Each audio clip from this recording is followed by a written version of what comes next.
वेद पुराणों के माध्यम से मनुष्यों को आध्यात्मिक जीवन जीने की प्रेरणा मिलती है। स्मृतियों, उपनिषदों और पुराणों से भी वैदिक ज्ञान की प्राप्ति होती है। लेकिन क्या आप जानते हैं कि वेदों के रचयिता कौन है और किसके द्वारा लिखा गया है? हिंदू धर्म का सबसे पुराना ग्रंथ वेद। वेदों के प्रकार ऋग्वेद, यजुर्वेद, सामवेद, अथर्ववेद कौन है वेद के रचयिता? वेद इसलिए भी खास है क्योंकि इसकी रचना मनुष्यों द्वारा नहीं की गई है। कहा जाता है कि भगवान से ऋषियों, राशियों से शिष्य और इसी तरह से आमजनों तक वेदों का ज्ञान पहुंचा।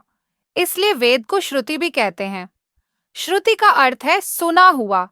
वेदों को ईश्वर ने सूक्ष्म तरंगों के रूप में आर्षियों को तब प्रकट किया जब वे ज्ञान के लिए गहन तपस्या में थे।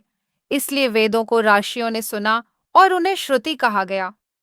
आर्षियों ने मानव जाति के लाभ व कल्याण के लिए इस ज्ञान को साझा किया और अपने शिष्यों को वेदों को ज्ञान सुनाने लगे। इसके बाद शिष्यों ने अपने शिष्यों को वेदों का ज्ञान पढ़ाया। इसलिए यह कहा जाता है कि वेद नित्य है, इसे किसी के द्वारा नहीं बनाया गया है। इसलिए वेदों की उत्पत्ति का पता नहीं लगाया जा सकता है।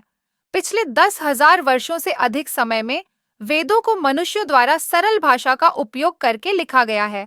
वेदों को किसके द्वारा लिखा गया कहा जाता है कि वेद अनंत हैं और वेदों के ज्ञान का न आदि है और न अंत।